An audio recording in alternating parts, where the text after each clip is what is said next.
So today we're going to cover a new topic.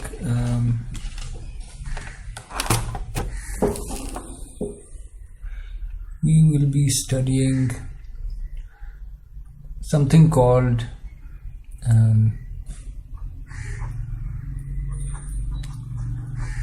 expectation. Okay.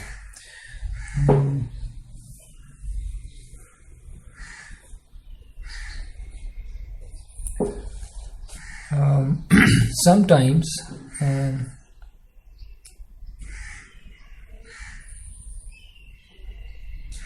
in fact often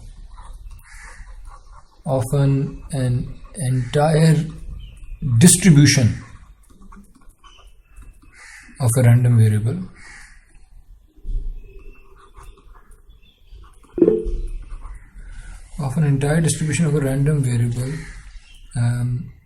is summarized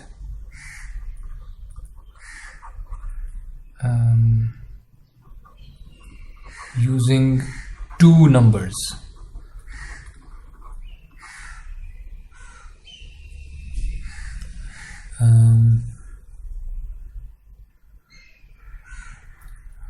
One of those numbers represents the so-called center of the distribution, and the other number represents the so-called spread of the random variable.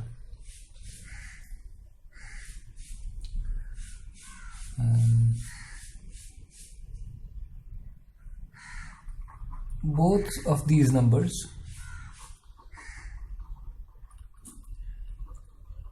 can be computed using an operation called the expectation operation.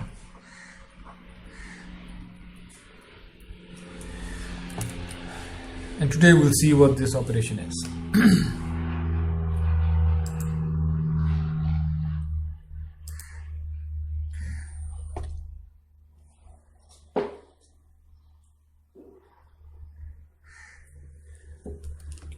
Let's start with an example.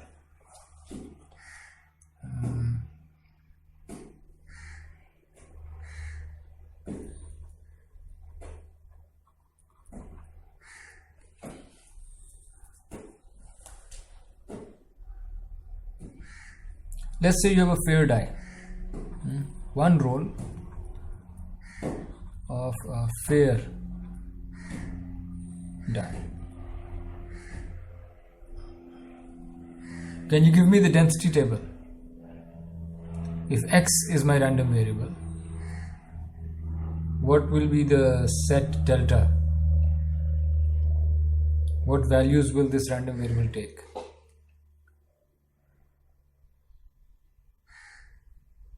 Anyone?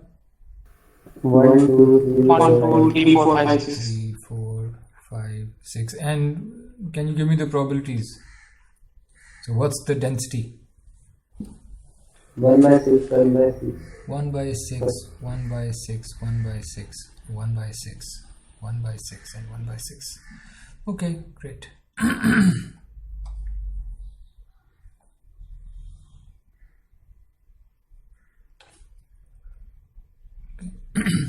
Let's define this operation called expectation. Expectation of any random variable x.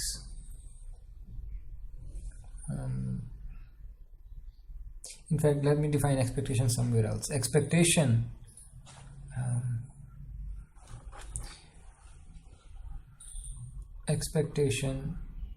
of any random variable x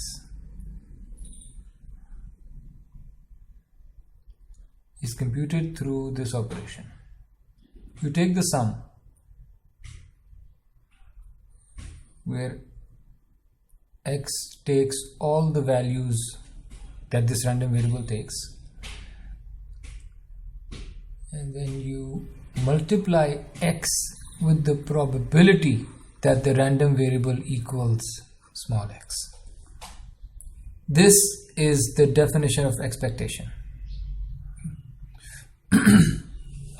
subject to some constraints.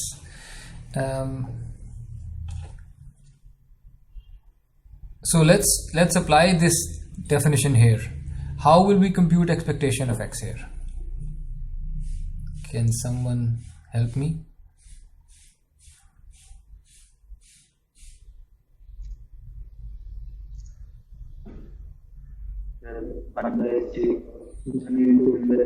One, so which is x multiplied by the probability of x, plus, because you had a sum over all values of the random variable, plus 2 into 1 by 6, plus 3 into 1 by 6, plus 4 into 1 by 6, plus 5 into 1 by 6, plus 6 into 1 by 6. And what's the answer? Is it 3.5?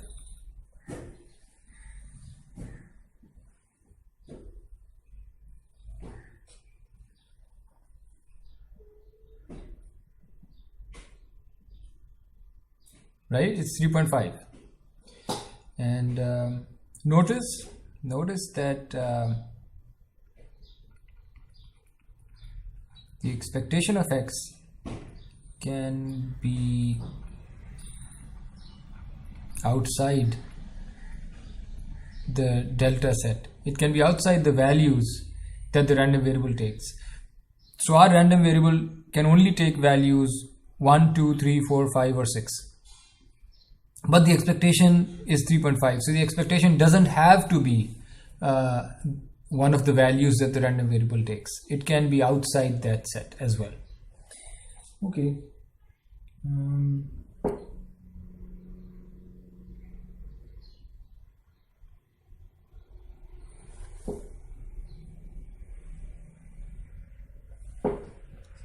So this random variable that we just saw, this was a discrete random variable.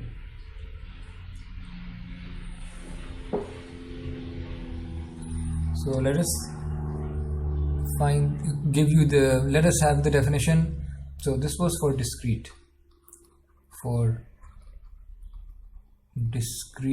random variable x. What will be the definition of expectation, if you guys can help me, for a continuous random variable x?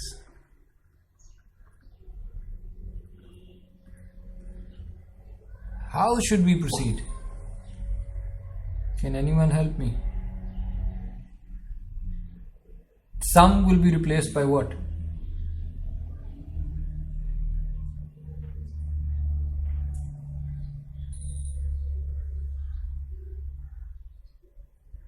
Anyone? Area. Sum will be replaced by area or the integration symbol.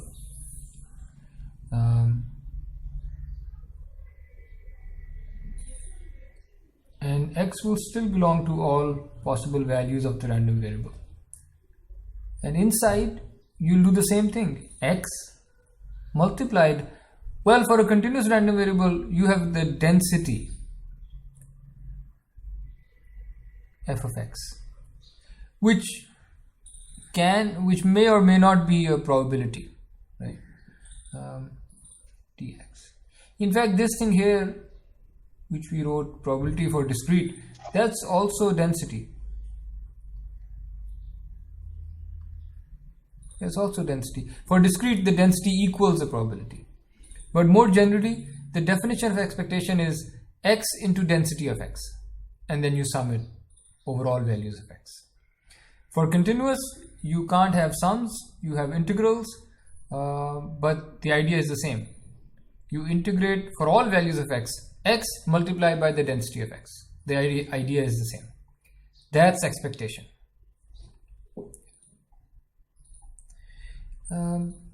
Let's change our example a little bit.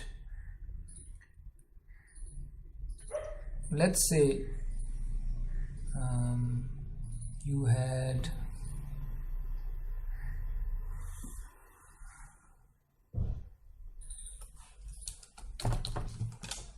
not one roll of a fair die, but you had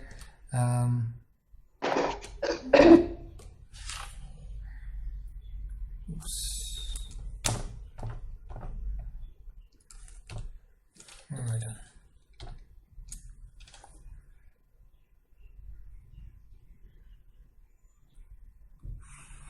But you had one roll of a biased die.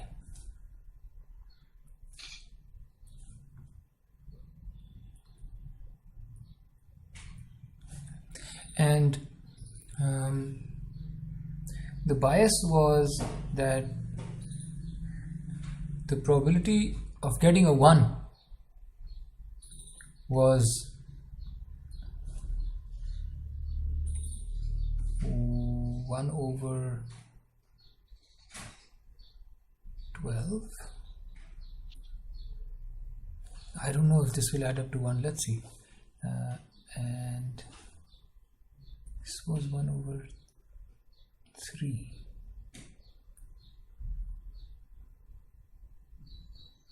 Yeah. Do these numbers add up to 1? Do the probabilities add up to 1? Can anyone check? I think they do. Can you verify?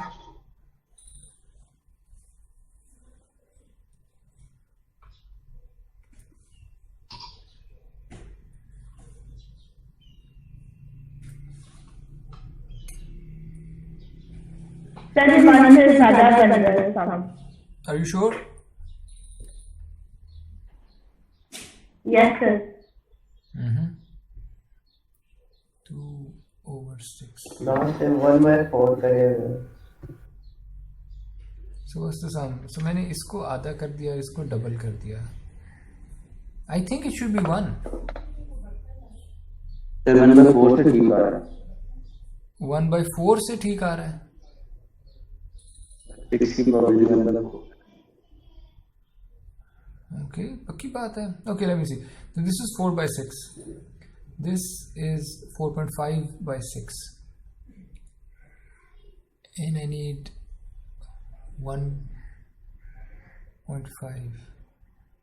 हाँ, ये कुछ गलत किया. I think this might be wrong. So you're saying that if I change this to 1 by 4, everything will work out? Are you sure? Yes, sir. 4 over 6 plus 2 over 6. Wait. 4 6 plus 1 over 12, half over 6, so 4.5.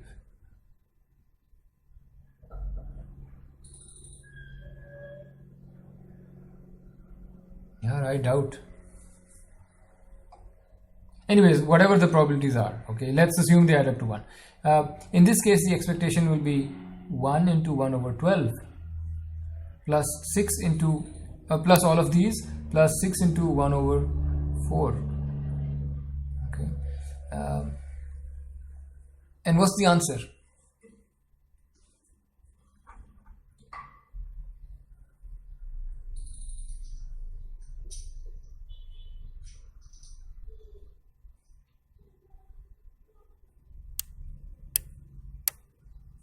Anyone?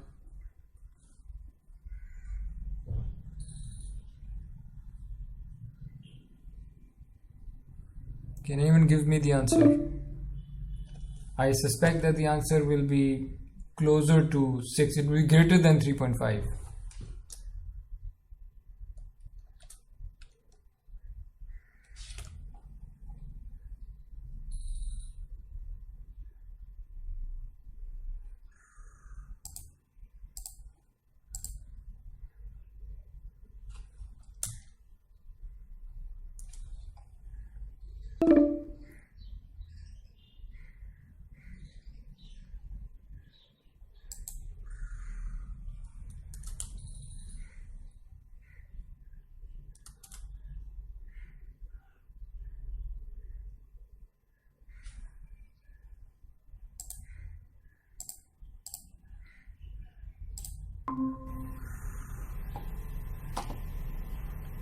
Okay, apologies, I lost my connection somehow.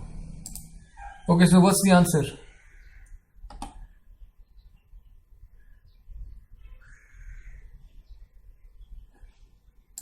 Okay, apologies, I lost my connection. Okay, so what's the answer?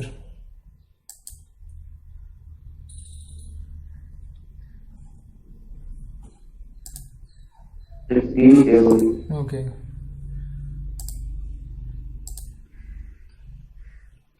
So what's the answer for expectation? Density.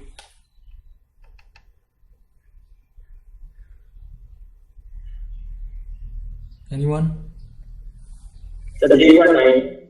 3.9. Is it surprising that the expectation increased from 3.5 to 3.9? Why do you think it increased?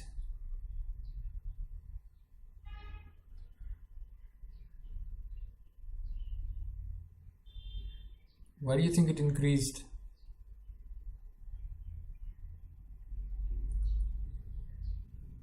Quickly, please. Please try to answer quickly. Try to be awake.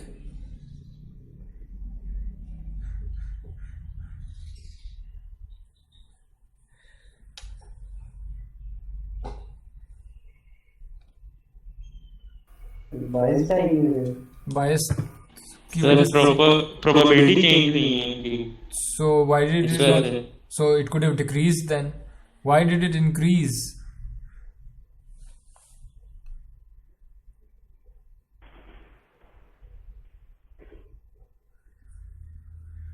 शायद sir बड़ा number आने की probability हमने बढ़ा दी थी. Yes, the chances of 6 have increased. 1 over 4 is a larger number. And the chances of 1 have decreased. Right?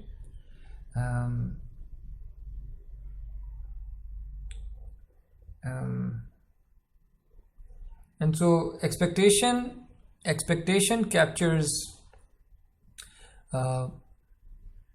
what you would expect the random variable to be. Right?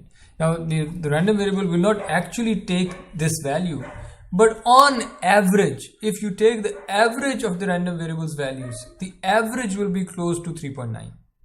If you take the average of the values that you get for a fair die, the average will be close to 3.5. And that's what expectation measures. It's an average. Right? Which is why this expectation operation has many names. Expectation E of x is sometimes also called the average or mean. You might have heard this term, mean. Right? So expectation represents the average. Expectation represents the mean.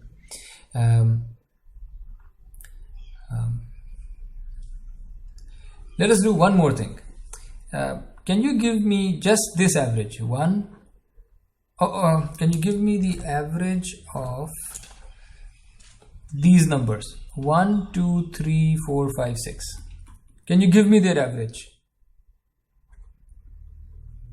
3.5. And how do you do this?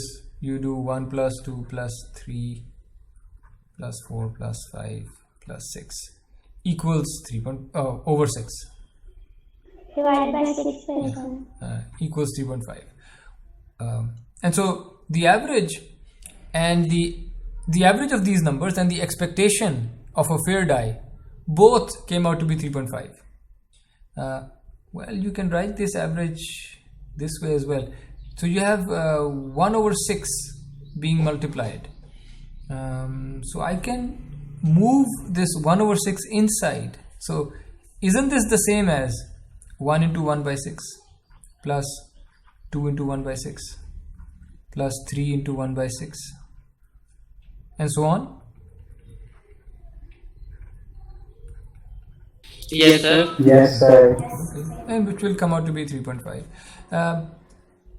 So whenever you take this, but this thing here in the second line, you call it the ordinary average.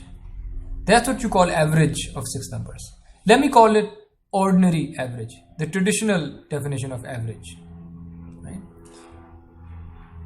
This, whatever you call ordinary average, actually comes from the same formula, where the weights 1 over 6, 1 over 6, 1 over 6 that you're assigning to each number are the same, which means that you had a uniform density where everything had the same chance, right? So when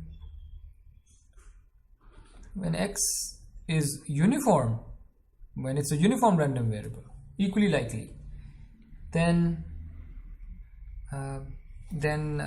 what you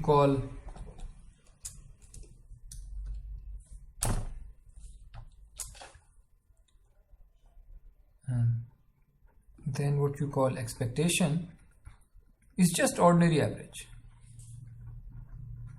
Sir, Just give me give me a few seconds. But when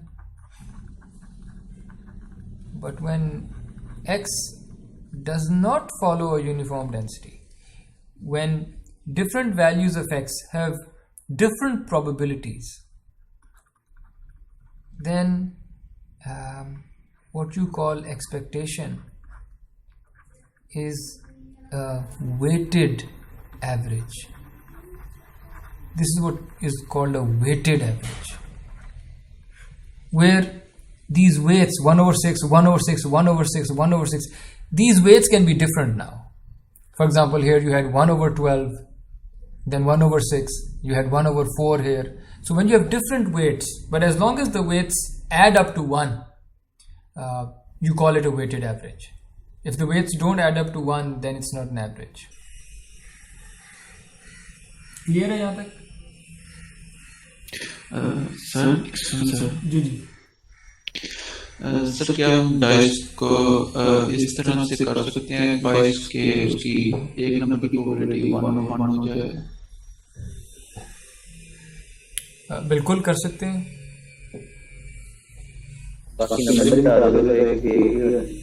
नहीं, तब नहीं होगा. Number मिटाने से, चलिए अच्छा case है, discuss करते हैं. ये एक ऐसा डाइस बनाना चाह रहे हैं जिसमें किसी एक नंबर की प्रोबेबिलिटी 1 हो, बाकी नंबर्स की 0 हो. एक सजेशन ये आई है कि एक सजेशन है कि बाकी नंबर मिटा दें. तो क्या इससे वो नंबर आने की प्रोबेबिलिटी 1 हो जाएगी? उसकी अगर सारी साइडों पे अगर वही नंबर लिख दूं मैं, फिर 1 हो जाएगी. फिर 1 हो जाएगी. तो यही आपका सवाल, या आप कुछ और पूछना चाह रहे थे इसके अलावा? यही था. ठीक है.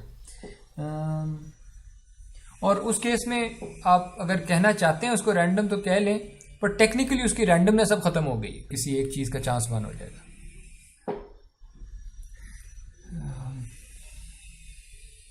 ओके. अच्छा, अब ये जो एक्सपेक्टेशन का हम फॉर्मूला देख रहे थे, एक्सपेक्टेशन की कुछ प्रॉपर्टीज देख लेते हैं.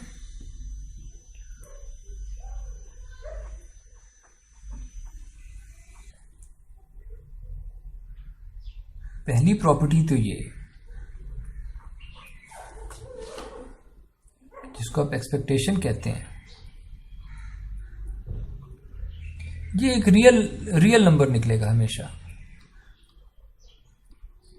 क्यों रियल नंबर क्यों निकलेगा? ये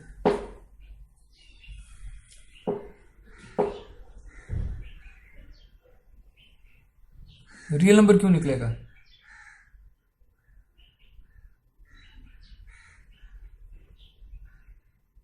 क्योंकि नंबर होते हैं ना, आपने पहले जो फर्स्ट पे दो कंडीशन शायद बताई थी, उसमें नंबर बताए थे. रियल नंबर की मेन वजह यह है कि रैंडम वेरिएबल x जो वैल्यूज लेता है,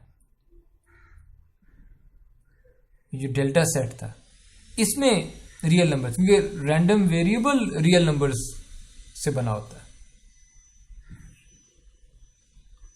और उनकी अगर आप एवरेज लेंगे कोई तो वो भी रियल नंबर आएगा। इनफैक्ट अगर रियल से भी ज़्यादा स्पेसिफाई कर दें, अगर डेल्टा जो सेट है इसमें अगर इंटीजर्स भी पड़े होंगे, जो कि अभी हमने देखा है डाई रोल के केस में इंटीजर्स थे इसमें, लेकिन जो एक्सपेक्टेशन है वो फिर उनकी एवरेज है, वो तो इंटीजर होना ज़रूरी नहीं है, तो वो भी रियल नंबर आ सकता है। तो ये तो खैर स्ट्रेट फॉरवर्ड सी एक थी।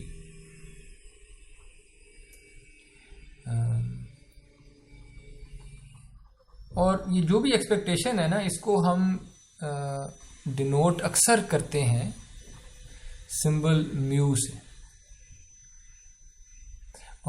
और कभी कभी स्पेसिफाई अगर करना हो कि कौन से रैंडम वेरिएबल की बात हो रही है, किसकी एक्सपेक्टेशन, तो यहाँ पे रैंडम वेरिएबल भी लिख देते हैं, रैंडम वेरिएबल एक्स की एक्सपेक्टेशन म्यू, ये उसकी वेटेड एवरेज होती है। ओके,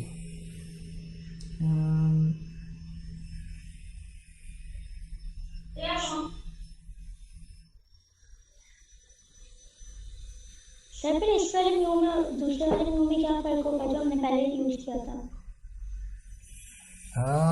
जी सर, वो ग्राफ में, यानी वो नॉर्मल कर्व में जो म्यू होता था। जी जी जी sir, exactly. So normal curve में एक म्यू होता था और एक सिग्मा होता था। जी सर, नॉर्मल कर्व में ये जो पीक जहाँ पे सबसे ज़्यादा, जिस जगह पे वैल्यू सबसे ऊंची थी, उसको आपने नोट किया होगा कि मैं उसको कभी सेंटर कह देता था, कभी एवरेज कह जा रहा था उसको मैं, कभी म्यू कह देता था मैं। इसकी टर्मिनोलॉजी ना मिक्स्ड ही थी, अगर आपने नोट किया हो, कभी कुछ कहता था कभी कुछ कहता था। तो इट इज़ ट्रू कि चले मैं आपको हल्का सा बताता हूँ, अगर आप x आपका रैंडम वेरिएबल है और वो नॉर्मली डिस्ट्रीब्यूटेड है, और वो जो नॉर्मल फंक्शन है उसके पैरामीटर्स अगर म्यू और सिग्मा स्क्वायर थे, अगर आप इस वाले x की एक्सपेक्टेशन निकालेंगे, ये कंटिन्यूअस है, ये एक्सपेक्टेशन ऐसे निकलेगी, सारी वैल्यूज यानी -∞ से इन्फिनिटी, x की अपनी वैल्यू और आगे डेंसिटी की वैल्यू क्या थी, वो जो normal function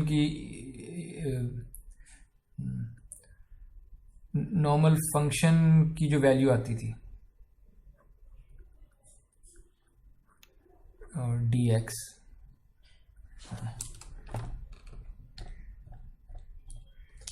let me move this,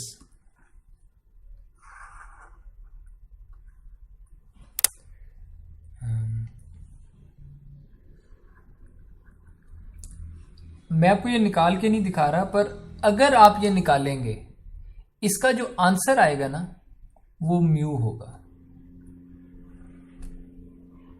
यानी जो भी आपने ये बेल ड्रॉ की थी, जो भी उसके पैरामीटर्स थे म्यू सिग्मा स्क्वायर, उस डेंसिटी के लिए अगर आप एक्सपेक्टेशन निकालते हैं तो वो एक्सपेक्टेशन वही वाला पैरामीटर निकल आता है म्यू, जो पहला पैरामीटर था।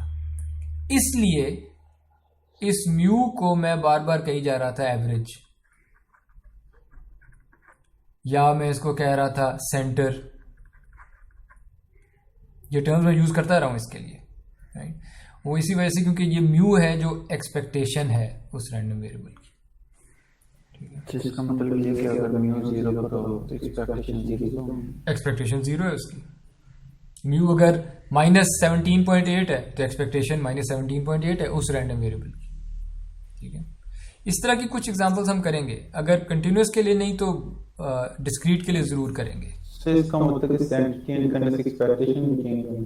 बिल्कुल बिल्कुल, क्यों, इसलिए क्योंकि आप दो कर्व्स ले लें, दो रैंडम वेरिएबल, एक ये है जो इस म्यू पे है और एक ये है जिसकी पीक है म्यू प्लस 20 पे। अब ये बताएं कि कितनी प्रोबेबिलिटी है, ये क्या वैल्यू होगी, ये मुझे बता सकते हैं यहां पे क्या वैल्यू होगी, यहां पे क्या वैल्यू होगी, म्यू प्लस क्या,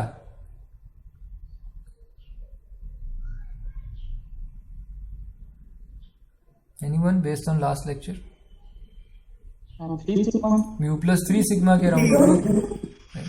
सो ये जो रैंडम वेरिएबल है एक्स ग्रीन वाला, इसकी म्यू प्लस माइनस 3 सिग्मा में होने की सारी चांसेस हैं। ऑलमोस्ट 100% चांस है कि म्यू प्लस माइनस 3 सिग्मा में होगा।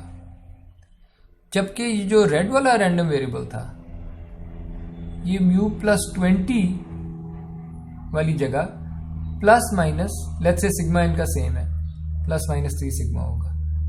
तो ऑफ कोर्स ये रैंडम वेरिएबल चूंकि म्यू के इर्द गिर्द रहता है और ये रैंडम वेरिएबल म्यू प्लस 20 के इर्द गिर्द रहता है, तो इनकी एक्सपेक्टेड जो वैल्यूज हैं, एवरेज या वेटेड एवरेज, ग्रीन वाले की एवरेज म्यू होगी और रेड वाले की एवरेज म्यू प्लस 20 होगी, क्योंकि ये दोनों इनके इर्द गिर्द रह रहे होते हैं।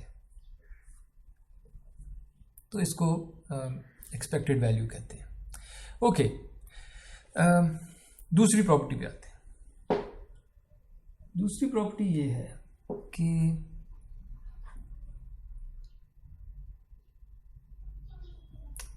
ये जो एक्सपेक्टेशन है ना, दिस विल ऑलवेज लाई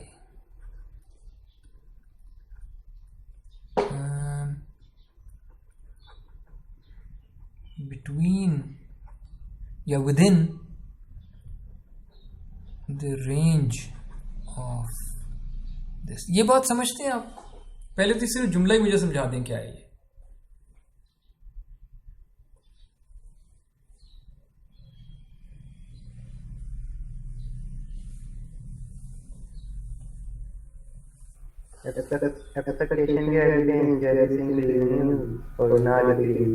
हाँ, यानी अगर आपका डाई रोल था, डाई रोल ने 1 से लेके 6 तक ये वैल्यूज ली थी, तो इनकी अगर मैं एवरेज ले लूं या वेटेड एवरेज ले लूं, एज लॉन्ग एज वेट्स का सम 1 हो या प्रोबेबिलिटीज हो, अगर मैं इनकी एवरेज लूं तो वो एवरेज इनके बीच में ही आएगी, 1 से 6 के बीच में ही आएगी। चाहे फेयर डाई है चाहे अनफेयर डाई है, इनके बीच में रहेगी। सो जो भी आपके रैंडम वेरिएबल की रेंज है, एक्सपेक्टेशन उस रेंज के अंदर ही कहीं लाई करती होगी। ओके, और जो सबसे इंपॉर्टेंट प्रॉपर्टी, जी जी सर, अगर किसी एक नंबर की प्रोबेबिलिटी को काफी इंक्रीज कर दिया, लाइक 0.9 हो, काफी शॉर्ट नंबर हो, ठीक है, तो सर उसकी प्रोबेबिलिटी इतनी इंक्रीज कर जाएगी कि उसकी एक्सपेक्टेशन रेंज में भी इंक्रीज हो जाए। ओके, देख लेते हैं, कोई एग्जांपल कर लेते हैं। इसी केस पे रहते हैं, डाई पे कर लें। जी कर लें। अच्छा, प्रोबेबिलिटीज अब मुझे आपने बतानी है, वो कौन सा नंबर है जिसकी प्रोबेबिलिटी बहुत ज्यादा करनी है आपने? 5 की कर लें, कोई भी सिलेक्ट कर लें। 5 की कर लेते हैं। मुझे प्रोबेबिलिटी बताएं, वो जो ज्यादा वाली है वो कितनी करूं? हमारे पास फ्रीडम है, हम खुद सेट कर रहे हैं प्रोबेबिलिटीज, तो आप वो 1/, करके क्यों कर रहे हैं? आप कह दें यार इसकी 0.99 है, 0.95 है, ये लें, हो गई, क्या मसला है? ठीक है, ठीक है, और इसकी 0.01 कर देते हैं। पीछे 5 नंबर ही रह गए ना, उन सबको 0.01 दे देते हैं। और मुझे ये वेरीफाई कर दें कि सम ऑफ प्रोबेबिलिटीज 1 है कि नहीं। अगर 1 है तो इसका मतलब ये प्रोबेबिलिटीज है। ठीक है, ओके फाइन। इसकी एक्सपेक्टेशन निकाल लेते हैं, बल्कि आप लोग निकाल के दें, मुझे बताएं expected value of x, calculator पे करके दें।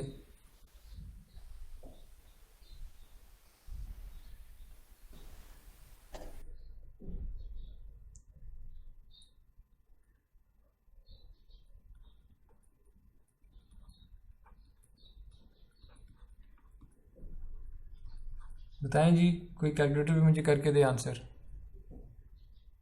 सर एक्सपेक्टेशन आपस में एवरेज की इक्वल आएगी या आगे पीछे हो सकती है? एक्सपेक्टेशन अभी आने लगी है, देखते हैं। नहीं, मैं इसकी बात नहीं कर रहा, मैं सिर्फ जनरल बात कर रहा हूँ। 4.75। 4.75 यस सर। 4 जो कि 5 के काफी करीब आया है ना? क्यों? क्योंकि ये रैंडम वेरिएबल ज्यादातर 95% ऑफ द टाइम्स 5 ही आएगा इस पे, और बहुत बहुत ही कम होगा कि ये 5 से ज्यादा आए, लेकिन कभी कभी होगा कि ये 5 से कम आ सकता है। 4 गुना ज्यादा चांस है 5 से कम होने का कंपेयर टू 5 से ज्यादा होने का। तो इसलिए 5 से थोड़ी सी नीचे तो जा सकती है एक्सपेक्टेशन, 5 से ऊपर नहीं गई। लेकिन क्या ये 1 और 6 के बीच में नहीं आया आंसर? तो आंसर हमेशा 1 और 6 के उसकी रेंज के अंदर आएगा, चाहे किसी एक की प्रोबेबिलिटी ज्यादा भी हो जाए। ये इसलिए क्योंकि ये प्रोबेबिलिटीज हैं, ये खुद 1 से बड़ी नहीं हो सकती। अगर तो 5 के साथ मल्टीप्लाई होने वाला नंबर, यहां तो 0.95 है, अगर 5 के साथ मैं लेट्स से 2 मल्टीप्लाई कर देता, अब डर है कि जो आंसर है वो 1 और 6 के बाहर चला जाएगा। लेकिन इस तरह का केस प्रोबेबिलिटीज में नहीं हो सकता। प्रोबेबिलिटीज में जो मैं वेट्स मल्टीप्लाई कर रहा हूं वो सारे 0 से 1 के बीच में है और उनका सम 1 है। ये वजह है कि एक्सपेक्टेशन हमेशा उस रेंज के अंदर रहती है। अच्छा, किसी और का एक सवाल था, जनरल सवाल कोई पूछ रहे थे। सर मैं पूछ रहा था कि एक्सपेक्टेशन हमारे पास एवरेज की इक्वल आती है हमेशा ही, आगे पीछे हो सकती है? ये आप मुझे बताएं, आप अब ऊपर आ रही यहाँ पर नहीं आई, तो हमसे क्या मतलब पॉइंट अखज़ कर रहे हैं? आप बताएं, आप अखज़ करें। सर आप टीचर हैं, हम स्टूडेंट हैं। और मैं आपसे इसलिए तो पूछ रहा हूँ। सर जब जहां मैंने ये एरो ड्रॉ किया है, काइंडली मुझे आप यहां पे बताएं, ये जो आंसर आया है 4.75, इसको देख के अब बताएं जो भी आपने सवाल किया था उसका आंसर क्या होना चाहिए। सर नहीं आता इक्वल एक्सपेक्टेशन एवरेज की इक्वल, तो बस फिर आपको आंसर मिल गया ना। लेकिन ऊपर तो आ रहा था। तो आपका सवाल ये है कि क्या ये हमेशा एवरेज के बराबर आता है या चेंज भी हो सकता है, ऊपर नीचे हो सकता है? तो उसका जवाब क्या है? ऊपर नीचे हो सकता है। बस ठीक है, तो have confidence in this answer. Okay sir, ठीक है। और ये मैंने बात वैसे पहले कही थी कि जब आपका random variable uniform random variable है, यानी हर चीज का चांस बराबर है, तो एक्सपेक्टेशन ऑर्डिनरी एवरेज के बराबर ही आएगी, जिसको आप एवरेज कहते हैं। मैं उसको ऑर्डिनरी एवरेज का नाम देने लगा हूं आज। लेकिन अगर आपके रैंडम वेरिएबल पे चांसेस अनइक्वल हैं नंबर्स के, यानी यूनिफॉर्म नहीं है वो रैंडम वेरिएबल, तो फिर एक्सपेक्टेशन वो ऑर्डिनरी एवरेज नहीं होगी, वो वेटेड एवरेज होगी, जिसमें वो फर्क जो प्रोबेबिलिटीज हैं या डेंसिटीज हैं वो वेट्स होंगे। ठीक है, कुछ क्लियर होता है इससे कि नहीं?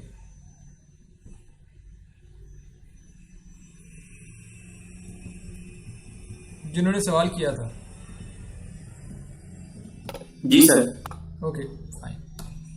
किसी और का भी कोई सवाल शायद आया था अभी।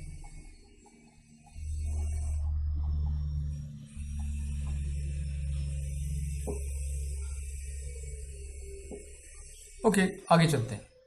सबसे इंपॉर्टेंट प्रॉपर्टी जो एक्सपेक्टेशन की है,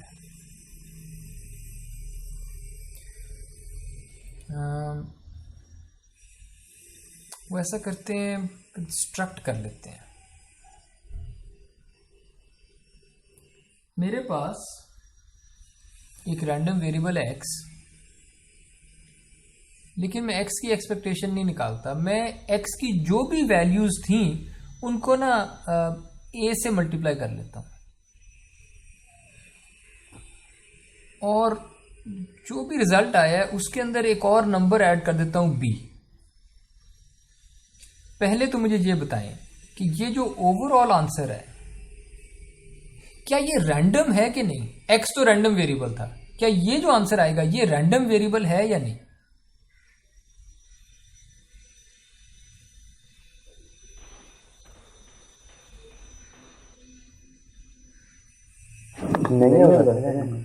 वजह या ये सेट करेंगे पहले ए और बी मैंने सेट कर दिए हैं, तो अब रैंडम नहीं होगा ना, फिक्स हो जाएगा।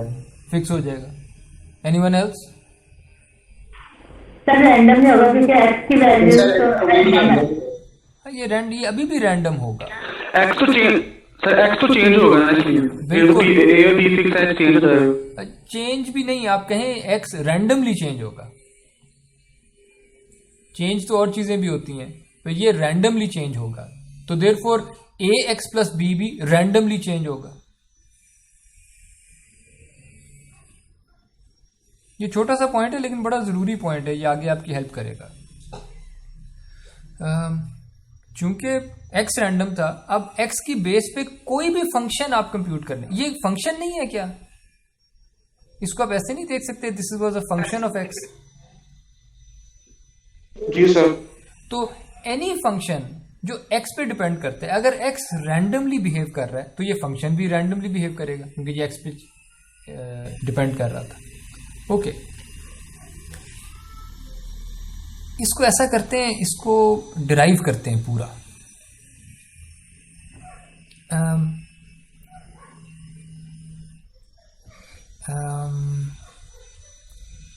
जो फॉर्मूला था वो ये था, इसमें रैंडमनेस x की वजह से है। तो x जब इस पूरी रेंज में लाई करता होगा, एक्सपेक्टेशन मुझे किसकी चाहिए? x की एक्सपेक्टेशन चाहिए या इस पूरी टर्म की एक्सपेक्टेशन चाहिए? पूरी टर्म चाहिए। ओके, तो वो टर्म मैं यहां लिख देता हूं, a मल्टीप्लाइड बाय x ने जो भी वैल्यू ली प्लस b, और एक्सपेक्टेशन के फॉर्मूले में बाद में क्या आता है? ये तो हो गया x, आगे क्या आता है? डेंसिटी फंक्शन, डेंसिटी ऑफ, हाँ, यानी प्रोबेबिलिटी ऑफ दिस वैल्यू, ये जो आई थी अभी, ठीक है। ओके, कोई मुझे बता सकता है कि इसकी प्रोबेबिलिटी में a और b का कोई रोल है? यानी ax प्लस b कब आएगा?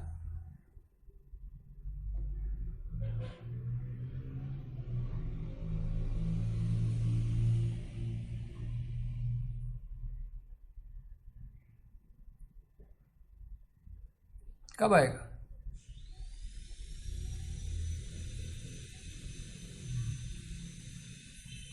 जो भी इसकी वैल्यू है, ये कब आएगी? जब यहां पे x आएगा। ये बात मानते हैं आप?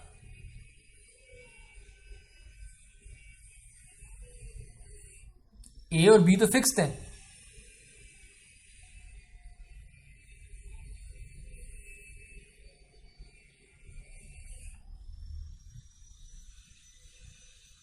Yes sir. ए और बी तो फिक्स है।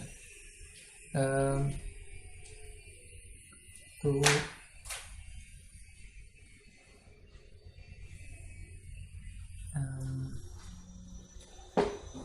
ए और बी फिक्स्ड हैं, रैंडमनेस एक्स की वजह से आ रही है। तो ये बताएं ए एक्स प्लस बी आने का चांस कितना है? ए एक्स प्लस बी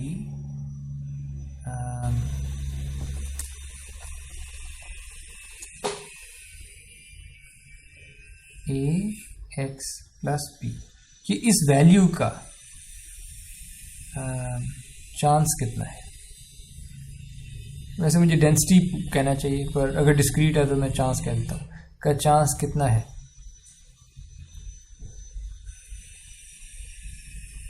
इसका जवाब दें। एब्सोल्युटली, आपने बहुत इंपॉर्टेंट पॉइंट पकड़ लिया है, जितना एक्स का चांस है।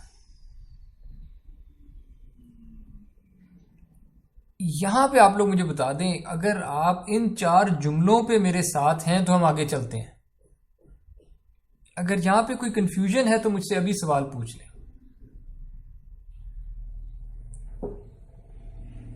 सर ये बता देंगे जितना इसका चांस है, ये जो भी ओके, यहां पे देखते हैं। ये जिसको मैंने ax plus B random variable का है, इसको मुझे इजाजत दें कि मैं y कह सकूं, y equals a multiplied by random variable x plus b। जब आप कहते हैं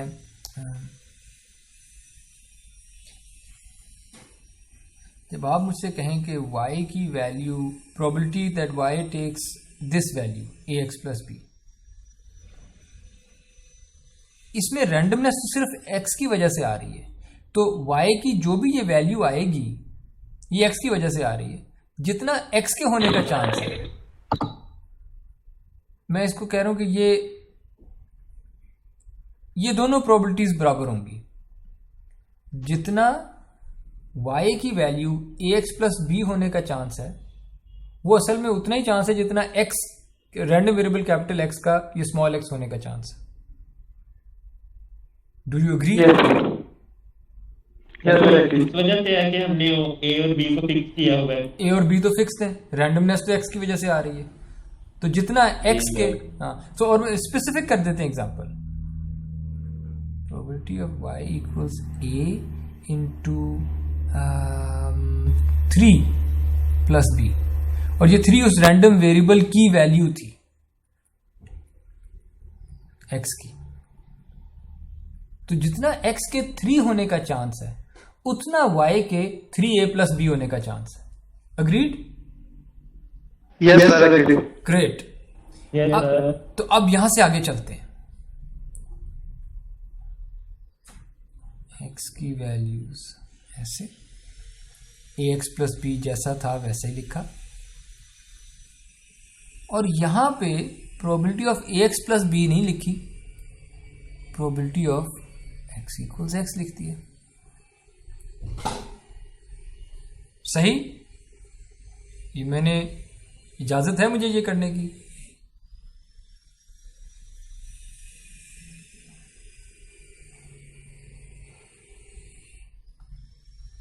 कंफ्यूज तो नहीं है? यानी ax प्लस b की प्रोबेबिलिटी चाहिए, वो प्रोबेबिलिटी उतनी होगी जितना x के स्मॉल x आने का चांस था। ओके, अब इसको मैं जरा ब्रैकेट्स खोल लेता हूं, ये आएगा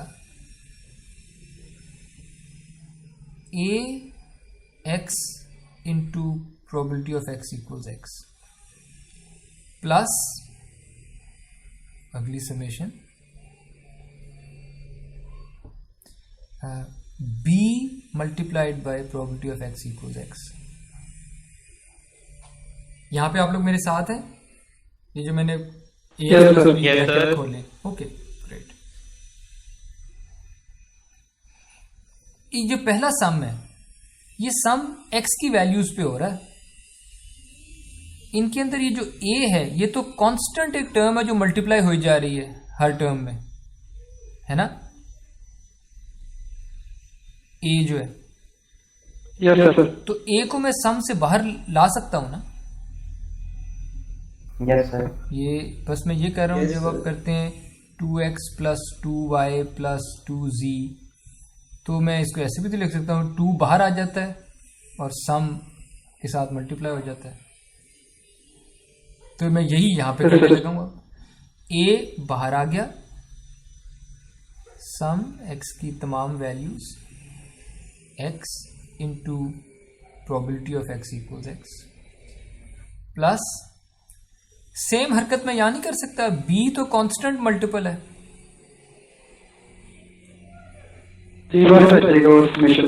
समेशन से बाहर आ जाता है, ठीक है, और पीछे सिर्फ probability of x equals x रह जाता है। अब मेरे आप लोगों से 2 सवाल हैं,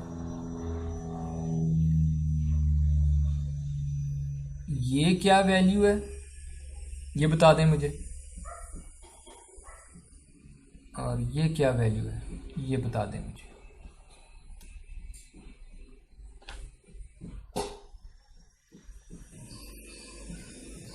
x प्लस 1 होगा सर। बताइए। पहले वाले तो एक्सपेक्टेशन का फार्मूला बना, ये तो एक्सपेक्टेशन का फॉर्मूला ही लिखा हुआ है, तो मैं इसको कह देता हूं ये expected value of my random variable है, और ये दूसरे वाली टर्म ये वाला वन आ जाएगा। क्योंकि ये किसी भी रैंडम वेरिएबल की प्रोबेबिलिटीज का सम है over all possible values of the random variable, वो तो 1 होता है, प्रोबेबिलिटीज का सम तो 1 होता है। तो आंसर क्या आया मेरे पास? मुझे थोड़ा ऊपर करना चाहिए था इसको सबको। चले मैं यहीं लिख देता हूँ आंसर, कि इसका आंसर आया a times expected value of a times expected value of x plus b। यानी मैं इसको अब समराइज करता हूँ अगली स्लाइड, अगले पेज पे, कि हमारी जो प्रॉपर्टी निकली है वो ये है कि एक्सपेक्टेड वैल्यू, कि अगर आप रैंडम वेरिएबल को स्केल कर देते हैं और फिर उसमें कुछ ऐड कर देते हैं और फिर एक्सपेक्टेशन मुझसे पूछते हैं, तो एक्सपेक्टेशन ऐसे ही है कि अगर आपको ओरिजिनल रैंडम वेरिएबल की एक्सपेक्टेशन अगर पता थी तो उस एक्सपेक्टेशन को स्केल कर दें और उसमें बी ऐड कर दें। इसे लीनियरिटी प्रॉपर्टी कहते हैं। जो प्रॉपर्टी नंबर 3 है इसका खास नाम है लीनियरिटी प्रॉपर्टी, कि एक्सपेक्टेशन का जो ऑपरेशन है ये लीनियर है।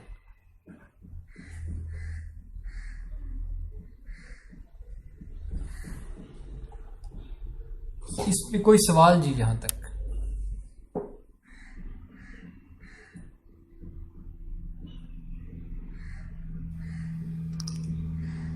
सर मेरा सवाल है। जी बताइए। सर आपने क्या probability of ax plus b उतनी होगी जितनी probability of x equal x है। तो अगर ऐसा हो कि जो ax प्लस b की वैल्यू है वो नेक्स्ट रैंडम वेरिएबल के इक्वल हो, तब भी ये इसी तरह होगा। सॉरी मैं डिस्ट्रैक्ट हो गया था। अपना सवाल बताइएगा दोबारा।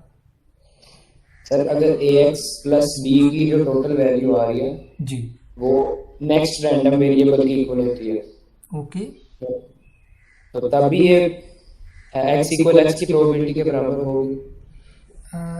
नेक्स्ट रैंडम वेरिएबल से आपका मतलब क्या है? यानी ये जब मैं ax प्लस b कहता हूं ना, ये असल में कोई और रैंडम वेरिएबल बन गया। मैं आपको एग्जांपल देता हूं। ये काम करते हैं जी, हमारे पास यही था डाई, मैं वो टेबल कॉपी करता हूं।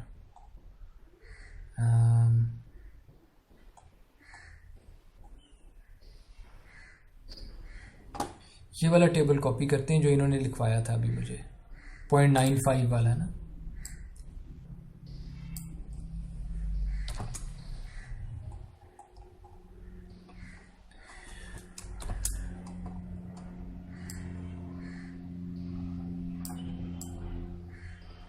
ये मेरा रैंडम वेरिएबल है और मैं यहां लिख देता हूं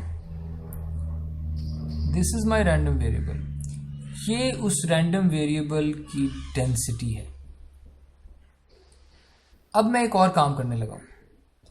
मैं एक और नया रैंडम वेरिएबल बनाता हूं, उसकी वो ऐसे बनता है 2 टाइम्स x प्लस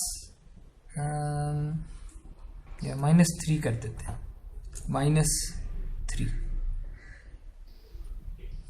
तो इसमें अगर हम अपने हिसाब से देखें तो a को मैंने 2 रखा है और b को मैंने -3 रखा है, ऐसा ही है। जी सर। इस रैंडम वेरिएबल की वैल्यूज क्या क्या हो सकती हैं, मुझे आप लिखवा सकते हैं? सर पहले होगी 2 into 1 -3, क्या -1 -1 हो सकती है, और 4 -3 1 और 6 -3 3 आ जाएगी, ठीक है, 8 -3 5, 10 -3 7, 12 -3 9। ओके। सो एक रैंडम वेरिएबल है, ये वाली वैल्यू ले सकता है, -1 1 3 5 7 8। अब मुझे ये बताएं, इस रैंडम वेरिएबल की जो प्रोबेबिलिटीज है इसका -1 आने का कितना चांस है? 0.01। क्यों?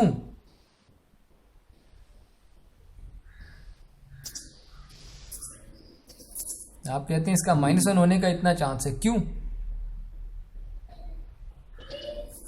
क्योंकि 1 पे भी उतना ही चांस था। क्योंकि x के 1 होने का इतना चांस है, और जब x 1 होता है तब ये -1 होता है।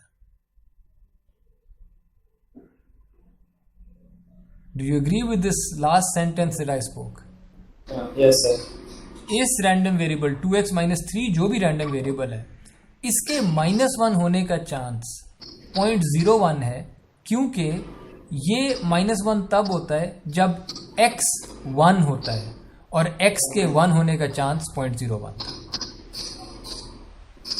सो इस रैंडम वेरिएबल के 7 होने का चांस 0.95 है, क्योंकि ये रैंडम वेरिएबल 7 तब होता है जब x 5 होता है, और x का 5 होने का चांस 0.95।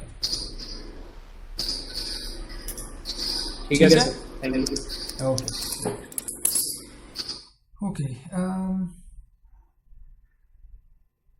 ओके, तो ये लीनियरिटी प्रॉपर्टी बहुत ज़्यादा ज़रूरी थी। हमने पूरा डिराइव किया है, हमने प्रूव किया है कि एक्सपेक्टेशन के फॉर्मूले में अगर हम ax + b डालें तो राइट साइड पे फिर ये निकलता है a times expectation of x + b। इसको अब हम आगे यूज़ करेंगे।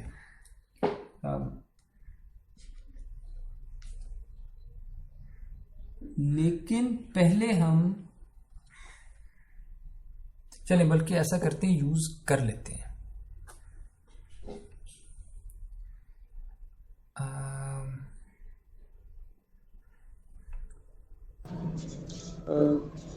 सर जी जी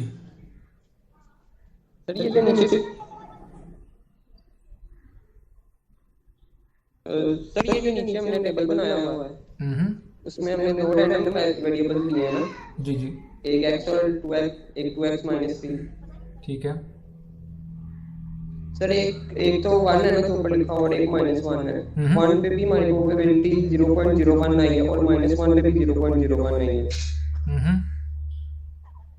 लेकिन सर, जब हम नेक्स्ट पे मूव करते हैं 2 पे, तो 0.01 आती है। तो फिर जब हम एक और रैंडम वेरिएबल देते हैं 1, तब ये 0.01 आ रही है। लेकिन फर्स्ट वाले 1 पे चेंज ही, जब हम सेकंड वाले 1 पे आए तो तब चेंज हो गई। सेम आना चाहिए ना वैसे। मैं आपका सवाल सर बट उधर x तो चेंज होगा ना, पहले वाले में x1 था, दूसरे वाले में x2 हो जाएगा। यानी ओके, आप इस 1 की बात कर रहे हैं जिन्होंने सवाल पूछा है ना? जी सर। ओके, मेरा आपसे उल्टा सवाल है कि ये 1 वैल्यू 2x - 3 वाला जो वेरिएबल है, इसकी वैल्यू 1 कब आती है?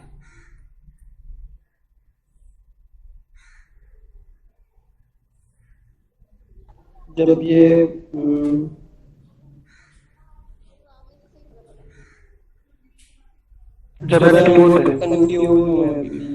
इसको सॉल्व कर लेते हैं। 2x - 3 की वैल्यू 2x = 3 + 1, x = 4/2 = 2। यानी 2x - 3 की वैल्यू 1 तब आई जब x की वैल्यू 2 थी। ये बात आप मानते हैं कि नहीं मानते? जी सर। अब मैं कहता हूं कि अब जो हमसे पूछते हैं, अच्छा 2x - 3 की वैल्यू 1 आने का चांस बताएं आप, तो मैं कहता हूं अच्छा ये तो तभी आया था जब x 2 आया था, और x के 2 आने का चांस क्या था? वही इसके 1 आने का चांस होगा। x के 2 आने का चांस 0.01 था, तो मैं कहता हूं इसके 1 आने का चांस 0.01 होगा। ओके सर, ठीक है। ओके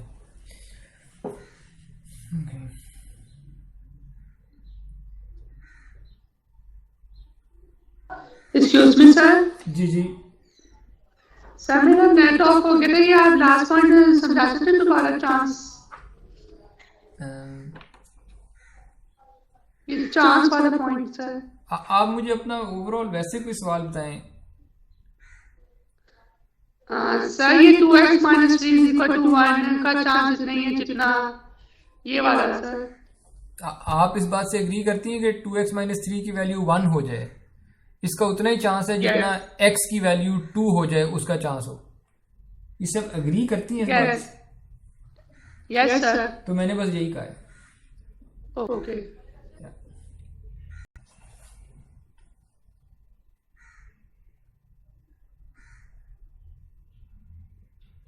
अच्छा जी, अब एक ट्रिकी सा काम करते हैं। आई होप मैं फंस ना जाऊं उसको करते हुए। Let's try. मेरे पास एक रैंडम वेरिएबल है x, जो कि बाइनोमियल रैंडम वेरिएबल है। ये डिस्क्रीट होगा कि कंटिन्यूअस होगा?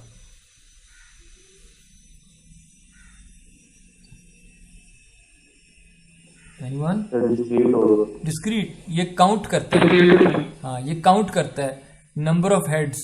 जब आपने n दफ़ा कॉइन टॉस किए हो, एक कॉइन आपने n दफ़ा टॉस किया हो और उस कॉइन पे एक टॉस में हेड्स आने की प्रोबेबिलिटी p हो, तो ये इस किस्म का बाइनोमियल रैंडम वेरिएबल है। अब आपने मेरी हेल्प करनी है, ये फाइंड करना है हमने expected value of this random variable. शुरू कैसे करें? शुरू कैसे करूं?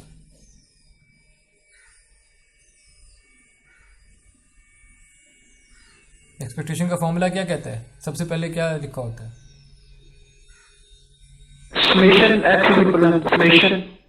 समेशन और x में इसके पीछे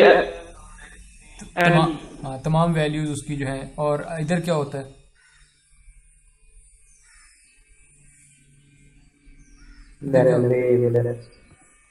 x की अपनी वैल्यू और फिर यहाँ पे प्रोबेबिलिटी होती है। तो बाइनोमियल प्रोबेबिलिटी कैसे निकलती है?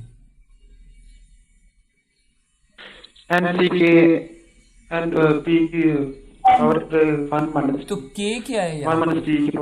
k क्या है यहाँ पे? k हेड्स आने के चांस। k तो यहाँ मेरे पास कुछ है ही नहीं, मैं क्या लिखूं? मेरे पास वो नंबर ऑफ हेड्स जो आए हैं वो कितने हैं?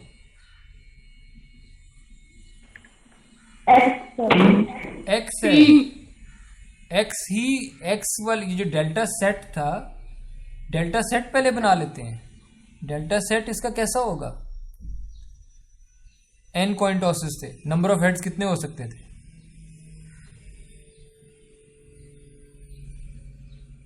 क्विकली।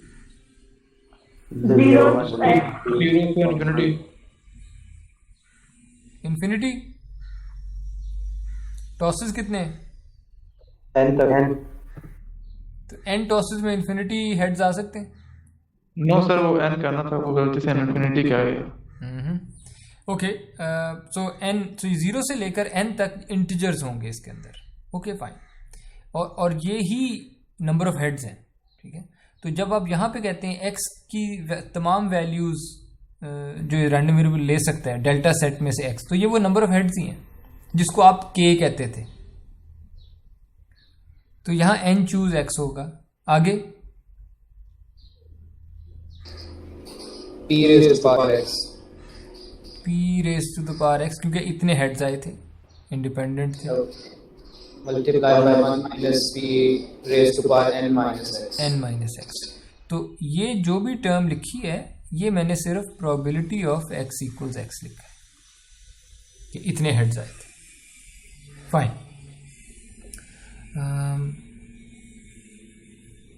इसको और खोल के लिखते हैं। मुझे तो पता है मेरा डेल्टा सेट कौन सा है, तो मैं वो पूरी वैल्यूज लेके आता हूं। यानी x इक्वल्स 0 से लेके n तक, डेल्टा के अंदर 0 1 2 n तक चल रहा है, तो मेरा सम 0 से लेके n तक चलेगा। आगे होगा x, आगे होगा n choose x। n choose x को मैं खोल के लिख दूं, यानी n factorial over x factorial और over n minus x factorial, और आगे वही होगा p to the power x और 1 minus p to the power n minus x। ठीक है। ओके,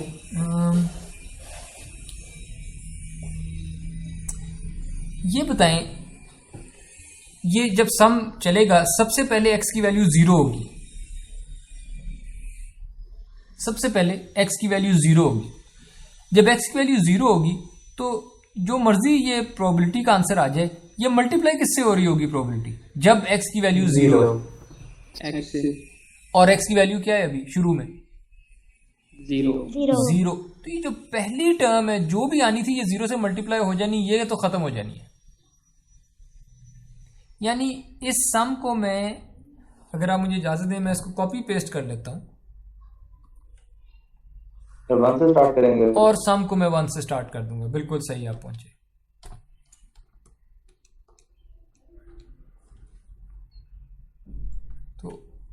तो अब आप कंफ्यूज तो नहीं होंगे जब मैं यहाँ पे 1 से स्टार्ट किया। मैं कलर चेंज कर देता हूँ, मैंने अब 1 से स्टार्ट कर दिया और आंसर सेम आएगा, क्योंकि 0 की बारी तो 0 से मल्टीप्लाई हो जाना था, ऐड तो होना ही कुछ नहीं था।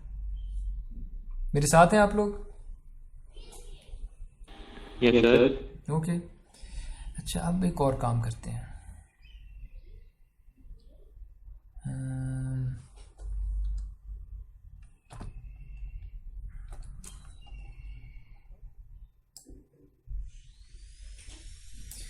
अब एक और काम करते हैं हम कि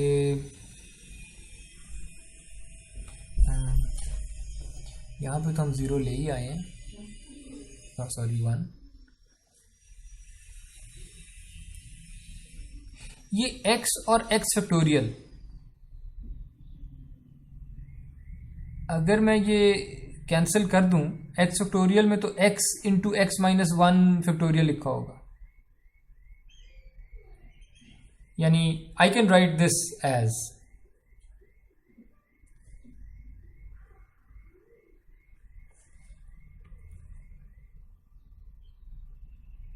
जस्ट x माइनस 1 का फैक्टोरियल। तो मैंने ये किया है, x over x factorial equals x over x into X minus 1 factorial. ये मैंने x फैक्टोरियल लिखा है, नीचे डिनोमिनेटर में x फैक्टोरियल को ऐसे भी तो लिख सकते हैं, x इंटू एक्स माइनस 1 का फैक्टोरियल, और x और x खत्म हो जाएगा तो 1 ओवर x माइनस 1 फैक्टोरियल रह जाएगा। और मैंने उस फॉर्मूले में सिर्फ यही किया है कि 1 ओवर एक्स माइनस 1 फैक्टोरियल रह गया। ठीक है,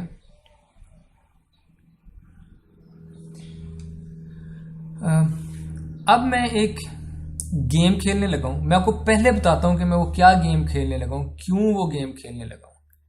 देखें, मुझे एक्सपेक्टेशन का आंसर चाहिए और ये अजीब कॉम्प्लिकेटेड एक्सप्रेशन आ गई है, मुझे इस सम को कंप्यूट करना नहीं आता। जो मैं गेम खेलने लगा हूं वो ये है, गेम ये है कि सम ऑफ प्रोबेबिलिटीज जो होता है ना, ये 1 होता है। तो अगर समहाउ, अगर ये पॉसिबल हुआ कि ये सम जो भी मैं लिख रहा हूं इसमें से कुछ चीजें बाहर निकाल दूं और जो सम रह जाता है वो प्रोबेबिलिटीज का सम हो जाए, सारी प्रोबेबिलिटीज का सम, वो मुझे पता है कि 1 होगा, तो वो पूरी समेशन गायब हो जाएगी क्योंकि वो इनटू 1 हो जाएगा वो, और जो भी बाहर निकला होगा सम से वो मेरा आंसर हो जाएगा। तो डू यू अंडरस्टैंड जो मेरी नीयत है अब, कि अब जो भी मैं करूंगा वो किस नीयत से करने लगा हूं।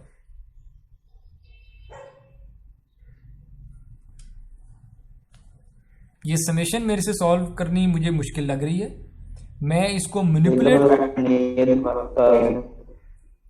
सॉरी आपकी आवाज काफी कट रही थी, पर मैं रिपीट करता हूं कि मैं क्या करने लगा हूं। ये सम को सॉल्व करना मुझे मुश्किल लगता है, मैं अब इस सम को मैनिपुलेट करूंगा, इसमें से कुछ चीजें शायद इसमें डाल दूं, कुछ चीजें इसमें से निकाल दूं, इस तरह के कि ये सम जो है ये सिर्फ प्रोबेबिलिटीज का सम बन जाए, और वो मुझे पता है कि 1 होता है। तो फिर जो भी उसके अलावा एक्सप्रेशन पड़ी होगी वो आंसर होगा, और ये सम 1 हो चुका होगा। तो लेट्स सी, अब ये सम जो है ये बाइनोमियल प्रोबेबिलिटी की तरह का है, लेकिन एग्जैक्टली वो तो नहीं है। इसमें क्या चीज़ें ठीक हैं, P to the power X उसमें भी होता था प्रोबेबिलिटी में, इसमें भी है। 1 minus P to the power N minus X उसमें भी होता था, इसमें भी है। अब मैं सिर्फ ये चाहूँगा कि अगर P to the power X मेरे पास है, 1 minus P to the power N minus X है मेरे पास, अगर मेरे पास यहाँ पे अगर n होता और यहाँ पे x होता, यानी अगर मेरे पास यहाँ पे n फैक्टोरियल होता और यहाँ पे x फैक्टोरियल होता और n माइनस एक्स फैक्टोरियल होता, और फिर मैं सम करता सारों पे, तो फिर तो 1 होना था। लेकिन मेरे पास ये है नहीं, I don't have this situation. मेरे पास यहाँ x फैक्टोरियल की बजाय x माइनस 1 फैक्टोरियल लिखा हुआ है, ठीक है। सो अब कुछ ट्रिक्स प्ले करते हैं।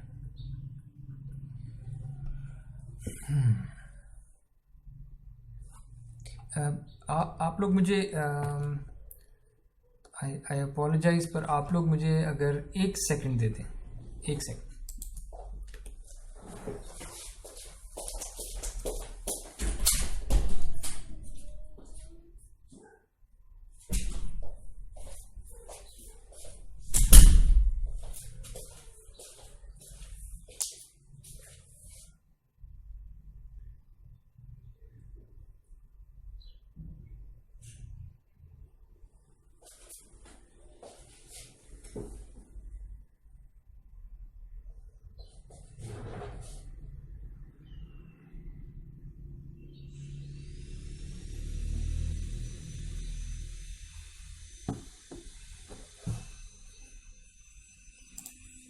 अच्छा, अब मैं कुछ सब्स्टिट्यूशंस करने लगा हूँ।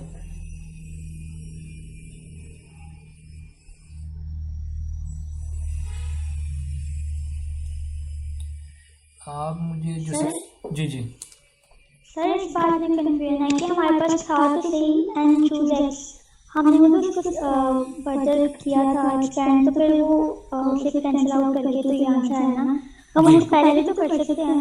जी मैं पहले करता, लेकिन जो शुरू में एन चूज एक्स था उसके साथ एक्सपेक्टेशन का जो फॉर्मूला था वो कहता था कि एक्स को मल्टीप्लाई करो।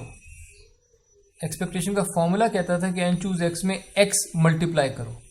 जब ये मल्टीप्लाई कर दिया मैंने, अब जरूरी नहीं है कि सम जो है वो 1 आता हो। अगर यहां पे एक्स ना होता फिर ये सम 1 आना था, क्योंकि ये बाइनोमियल प्रोबेबिलिटीज का सम है, वो 1 होगा।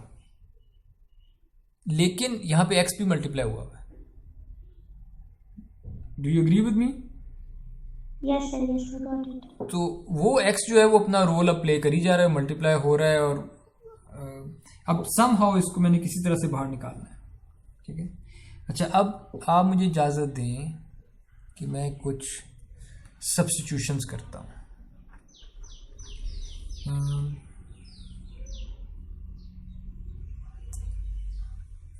Late y equals x minus 1, यानी ये जो यहां पे देखें ना, सम 1 करने के लिए मैं चाहता था कि यहां पे x फैक्टोरियल आए मेरे पास, दैट्स व्हाट आई वांटेड, पर मेरे पास वहां पे x माइनस 1 फैक्टोरियल है। मैं अब सब्स्टिट्यूशन करता हूं। इस x माइनस 1 जो लिखा हुआ है इसको मैं कहता हूं लेट्स कॉल इट y, ठीक है। और and let m equals n minus 1, ये भी मुझे अगर आप इजाजत दें, ठीक है। ओके,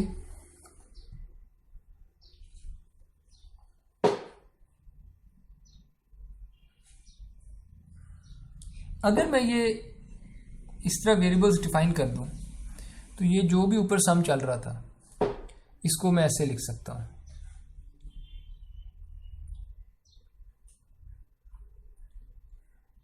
मुझे बताएं, अगर y x माइनस 1 है तो x क्या होगा?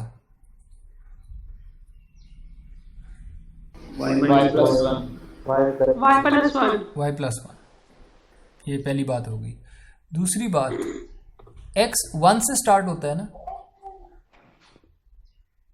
x 1 से स्टार्ट हो रहा है, तो अगर x 1 से स्टार्ट होगा तो जब x 1 था तब y क्या होगा? 0। वो x minus 1 है. when x is 1, y equals 1 minus 1 0. मैं ये सम अब जो x पे आप चला रहे थे मैं y पे चलाऊंगा. जब x 1 था y 0 था. जब x की वैल्यू n थी तब y की क्या वैल्यू होगी?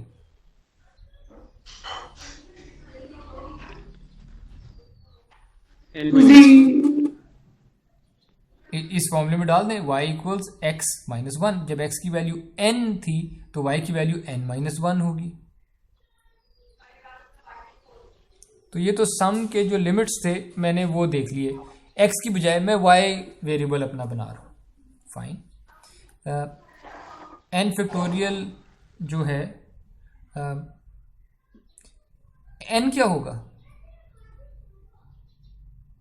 m+1. तो जहां भी n था वहां पे मैं m+1 ले आता.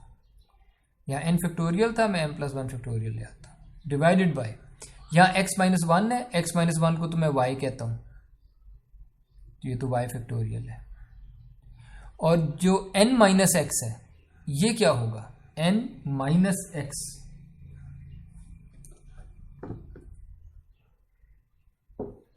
y minus m. उल्टा m minus y. m-y. ये आप लोग वेरीफाई कर लीजिएगा कि जो n-x था ये m-y बन जाएगा. और फैक्टोरियल भी आ गया. ओके. आगे p टू द पावर यहाँ पे y ही होगा और 1 minus p to the power यहाँ पे m माइनस y ही होगा. Sorry, p to the power y plus 1 होगा.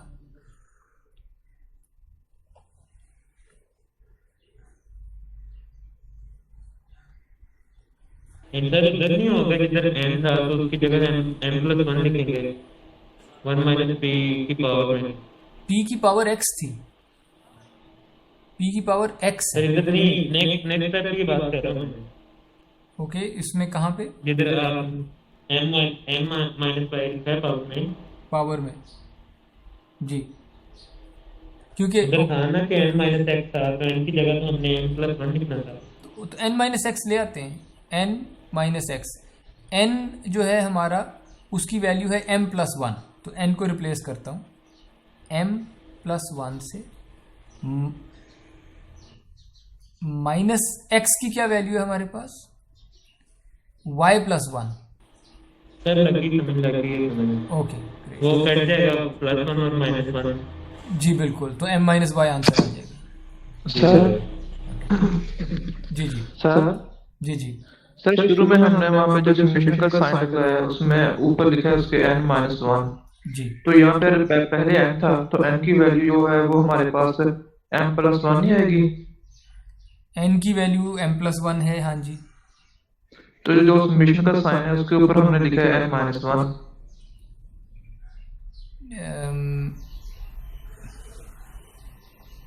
समेशन के साइन में ठहरे एक सेकेंड. समेशन के साइन में हमने एक्चुअली हम m लिख सकते हैं सीधा सीधा. क्या आपका पॉइंट यही है कि हम m लिख सकते हैं यहाँ पे?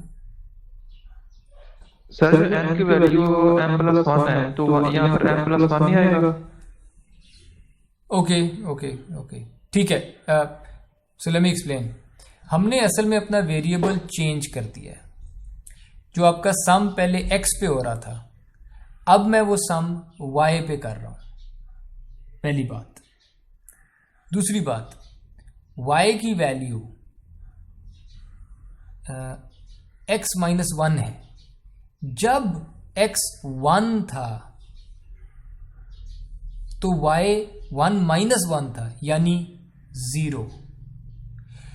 सिमिलरली जब x n के बराबर था तो y n-1 के बराबर होगा. ठीक है. विच इज वाई मैंने यहां लिखा n-1. लेकिन और फिर मैंने सब्स्टिट्यूशन दूसरी भी की, ये जो n-1 है इसको मैंने कह दिया, इसको m कहते हैं आप, ठीक है। तो मैं चलें इसको कॉपी पेस्ट कर लेता हूं और m उधर जाके लिखूंगा, अभी n-1 रहने देता हूं।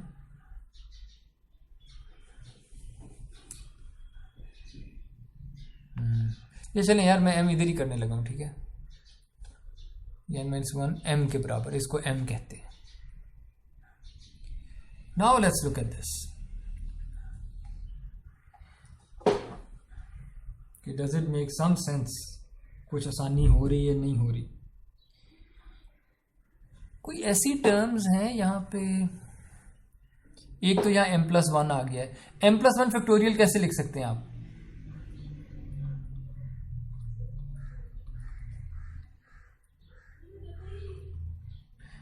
सॉरी, ये तो होगा m+1 multiplied by m factorial, ऐसे लिख सकता हूं? Yes sir. ओके, सो y इक्वल 0 से लेके m+1 multiplied by m factorial, okay, over y factorial m minus y factorial. और अच्छा, आपने कुछ नोट किया यहाँ पे क्या हुआ है?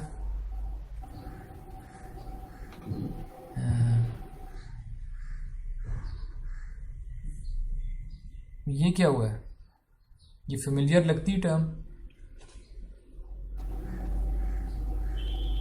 m choose y, ये m choose y आ गया है हमारे पास।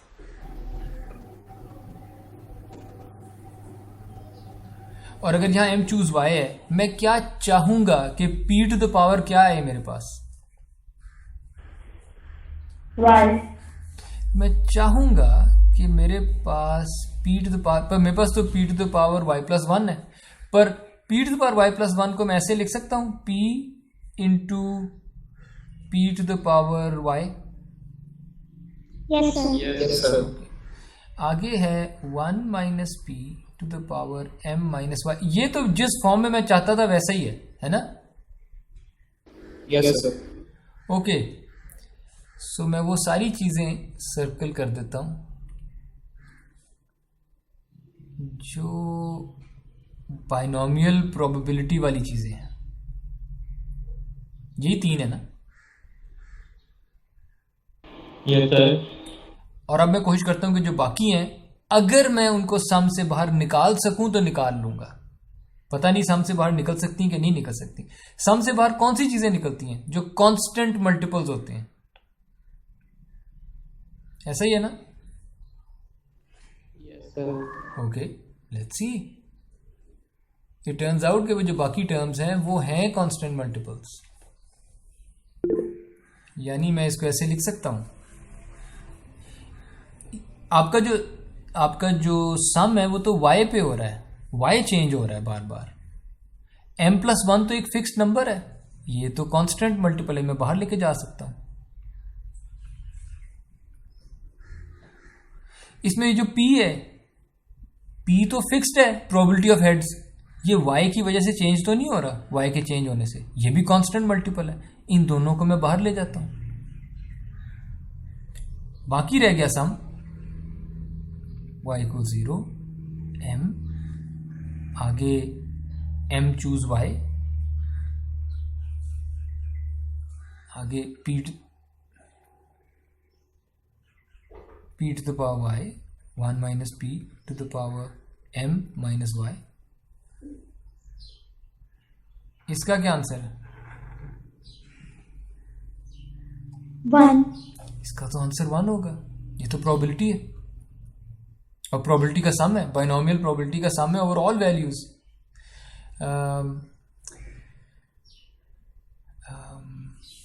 तो ये 1 होगा, तो इसलिए आंसर रह गया m+1 मल्टीप्लाइड बाई p। और m+1 किसके बराबर था? m m+1 तो हमारी जो सब्स्टिट्यूशन थी m+1 तो n के बराबर था, तो this is equal to n into P, and that's the proof. यानी जस्ट टू समराइज कि अगर बाइनोमियल रैंडम वेरिएबल है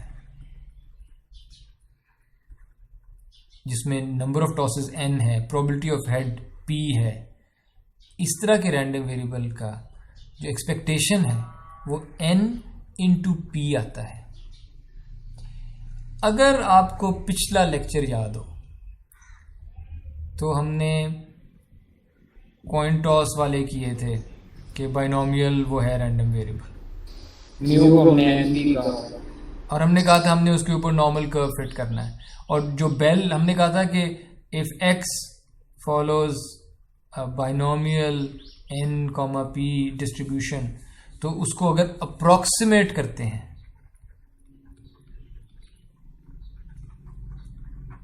अप्रॉक्सीमेटेड बाय नॉर्मल, उस नॉर्मल में हमने जो म्यू जिसको कहा था वो np था, और जिसको सिग्मा स्क्वायर कहा था वो np इंटू 1 माइनस p था। ठीक है, म्यू हमने इसको कहा था। म्यू इसलिए इसको कहा था कि हम बेल उधर प्लेस करना चाह रहे थे जो इस बाइनोमियल रैंडम वेरिएबल की एक्सपेक्टेशन थी, कि इसका जो सेंटर है, इस डिस्ट्रीब्यूशन का जो सेंटर है, और सेंटर हम एक्सपेक्टेशन से डिफाइन करते थे कि वो n इंटू पी आता था, इसलिए बेल भी हमने वहां पे रखी n इंटू पी वाली वैल्यू पे। बेल का जो म्यू, जो बेल का मीन होता है, वो म्यू हमने n इंटू पी रखा था। ठीक है,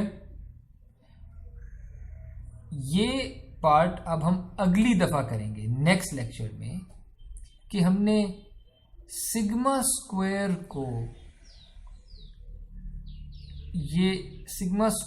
ये कैसे कह दिया।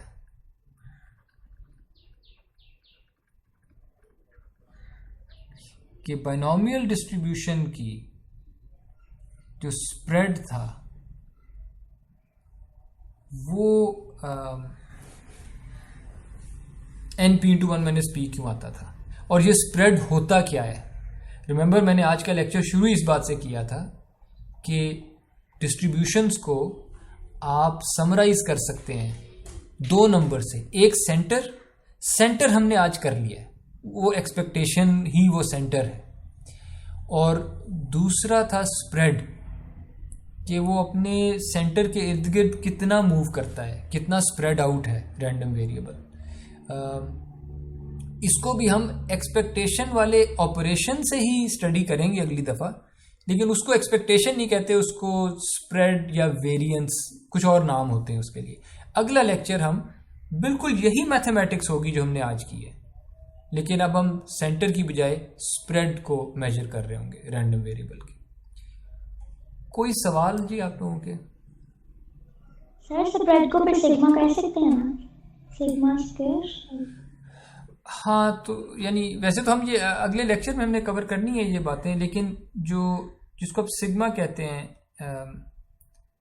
ये उस स्प्रेड को मेजर कर रहा होता है कि एक रैंडम वेरिएबल अपनी जो भी उसकी एवरेज वैल्यू है उससे कितना ज़्यादा वेरी कर रहा होता है। हो सकता है ये रैंडम वेरिएबल इतना वेरी करता हो, ये रैंडम वेरिएबल बहुत ज़्यादा वेरी करता हो एवरेज से, कोई और रैंडम वेरिएबल हो जो बहुत ही कम वेरी करता हो।